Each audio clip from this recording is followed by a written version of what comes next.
Tonight on The Roast, the CEO of Myer criticises the National Disability Insurance Scheme, Justices of the Peace are given more responsibility, and the Australian Christian lobby condemns a Foxtel billboard. Oh, you'll burn in hell, billboard. Hell!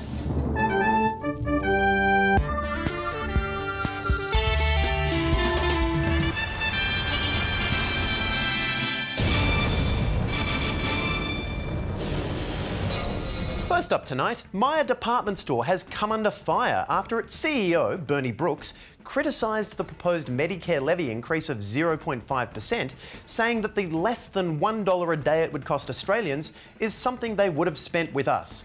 You see, Myer knows we want to spend 100% of our money there, but pesky things like food and rent and helping people just get in the way. I mean, why would we choose the convenience of online stores or the bargains of specialist chains or the personal touch of a boutique outlet when we could spend all of our money on overpriced goods that weren't the ones we actually wanted, whilst getting lost in a six-storey labyrinth where I always seem to be on the opposite side of the floor to the escalator I really want? Now, Mr. Brooks went on to say that the proposed levy is not good for our customers and may have an impact. But he stopped short of acknowledging that some of Myer's customers would in fact be disabled. So for them, the impact would be pretty good. That's because the NDIS will help disabled people pay for rising medical costs, competent carers and vital support. Whilst for Myer customers, it will radically hinder their ability to buy new dinnerware sets and Manchester made from the finest Egyptian cotton. So, will helping disabled people spell the end for Myer? We're joined now by Mark Humphries, who is still enjoying his liquid lunch in a fancy restaurant. Mark, it's a pretty shoddy statement from the Myer CEO. Yeah, and he apologised. Before you jump to conclusions, don't forget Myer's done a lot for the disabled community. I think you'll find they've installed ramps, massive toilets, and some pretty sweet parking spots across their stores. Otherwise, the disabled would have to spend their money elsewhere. Yeah, but disabled access is required by law. Yeah, and here comes another law that sticks it to big business. So if Myer's going to be missing out on millions of dollars thanks to the NDIS, there's only one solution. Raise prices. No, Myer needs to push the government to introduce the NDSIS. What's that? Roll the tape. Since 1900, Myer has been there for Australian families. But now, Myer needs your help. So from July 1st, the federal government will be introducing a levy to fund the National Department Store Insurance Scheme. And rest assured, your money will be going to people in need. People like Myer CEO Bernie Brooks, who's having to get by on just $1.8 million a year. And remember, it's not a tax, it's a scheme. Canberra. Right, yeah. Dave Ferrier, I just saw the NDSIS video. Are times really that tough for the major department store? Well, you'd be amazed at how the government is just throwing all that money away that rightfully belongs to Myer. And this disability scheme is just the tip of a very wasteful iceberg. You know, it really must be frustrating for Bernie Brooks to see that $1 a day people should be spending at Myer being spent on unnecessary luxury items like ramps and handrails in the shower. Yeah, I imagine that would be frustrating. Yeah, it is, and that's why I've been doing my bit and going around Australia reclaiming Myer's money.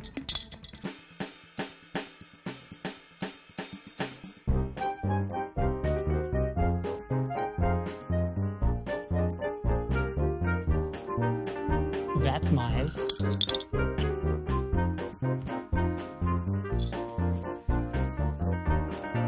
That's Myer's.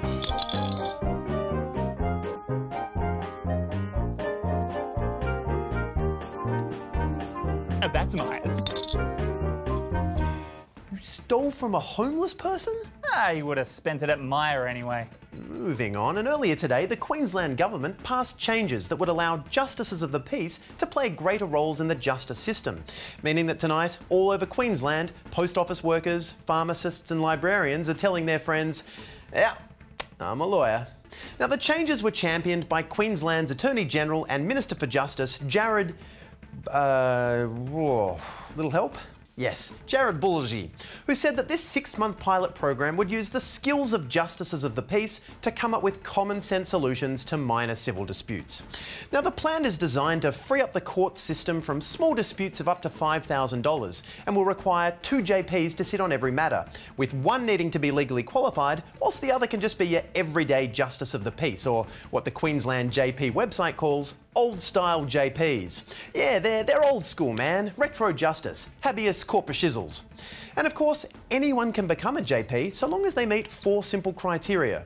You just have to be an Australian citizen, be at least 18 years old, be registered on the state electoral roll, and finally, be of good character. Nick, you were in the Hitler Youth. Oh, yeah. Blom, blom. So that just leaves Clark, who is a registered Justice of the Peace. Clark, this move really increases the responsibilities of JPs. They used to just sign documents, but now they can actually judge a dispute. Is that a good move? Oh, absolutely, Tom. It's a big step for us, but I'm ready. I'm going to put the justice back in Justice of the Peace. Where there's a non-urgent residential dispute, I'll be there. Where there's an issue over minor debts, I'll be there. Where there's a trade consumer disagreement, I probably won't be there. My limit's 2 cases a day. Right. Now, is that a cape? It's not a cape, Tom. It's a justice cloak. It helps me do my extra justice. Okay. Are you on the bridge above our studio? You never know where justice is needed, Tom. All right, sure. Now, have you sat on any cases yet? Only one so far. The infamous Monteith v. Douglas case, involving a certain Mr. Monteith's tree branch hanging over a certain Ms. Douglas's fence. What happened? Who won? Oh, I can't reveal that, Tom. But let's just say old Monteithy is going to be locked up for a long time. Another case closed by the... Another case closed by the... Clark, what are you doing? Sorry, Tom, it's an expensive shirt. I don't want to rip it. Another case closed by Justice Man. Wow. Okay, so it seems like you're really getting into this. You still going to have enough time for your job at the roast? Oh, of course, Tom. I need this job. It's my alter ego.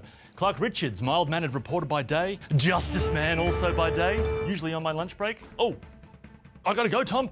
I hear the sound of neighbours fighting over a parking spot. Justice Man, out.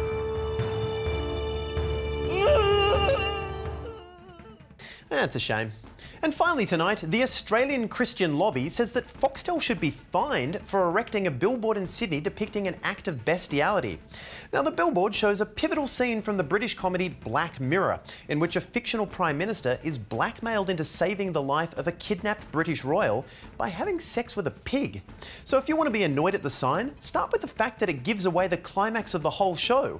They might as well replace it with an ad for Titanic that says, "It sinks." But yet, spoiler alerts weren't the controversy here. Instead, Wendy Francis, a spokesperson for the ACL, said, "We would not want our children confronted by this adult concept." But this billboard, which has now been taken down, was erected in King's Cross, a suburb made infamous by its brothels and strip clubs and drug taking. So really, if you've been to King's Cross and the billboard was the worst thing you saw, consider yourself pretty damn lucky. I was in King's Cross recently and saw this. And then 2 sweating, vomiting bodies entwined like this. And then a kebab that looked like this. Oh, suffice to say, it's not a place you take a kid. But being a PG show here at The Roast, we're always mindful that kids might be watching. Hey kids, drink milk. So for us to be able to say what we want, we do one of 3 things: beep it, blur it, or infer it. Genevieve Fricker is our resident media expert. Jen, you're careful not to offend, aren't you?